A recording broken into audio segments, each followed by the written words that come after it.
અંકલેશ્વર એ division પોલીસે 9 જુગારીઓને જુગાર રમતા રંગે હાથ ઝડપી પાડ્યા હતા.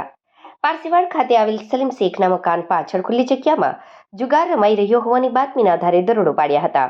પોલીસે અંક ઝડપી અને રોકડ મળી 15,400 રૂપિયાનો મુદ્દામાલ જપ્ત કર્યો હતો. અંકલેશ્વર એ ડિવિઝન પોલીસની ટીમ પોલીસ સ્ટેશન વિસ્તારમાં પેટ્રોલિંગમાં હતી તે દરમિયાન ચોક્કસ માહિતી મળી હતી કે પોલીસ મથક નજીક આવેલા પારસીવાડ વિસ્તારમાં આવેલા સલીમ શેખના મકાન પાછળ આવેલ ખુલ્લી જગ્યામાં કેટલાક કિસ્સામાં મોટા પાયે શ્રાવણીઓ જુગાર રમી રહ્યા હોવાની ચોક્કસ માહિતી મળી હતી. જે માહિતીના આધારે દરોડો પાડતા સ્થળ પર જુગાર રમતા રજુ બેજના ચૌહાણ, પ્રમોદ ભોલારામ રાજભર, અંકજ સુખારી સાહની, પંકજ ભોલારામ પ્રસાદ, રવિન્દર સિંહની ઠાલી, સિંહ યાદવ, ચંદ્રભૂષણ મનબોધ ચૌહાણ, ફૂલબદન રામનારાયણ ચૌહાણ, દિવાકરીમ અલી સાહની અને જૈનબુદ્દીન એનુજ અંસારીને ઝડપી પાડ્યા હતા. તેમની અંગઝડતી અને દાવ પર લાગેલા રોકડ રૂપિયા 15,400 રૂપિયાનો મુદ્દામાલ જપ્ત કર્યો હતો. તેમજ તમામ વિરુદ્ધ જુગાર ધારા હેઠળ ગુનો નોંધી વધુ તપાસ આરંભી હતી.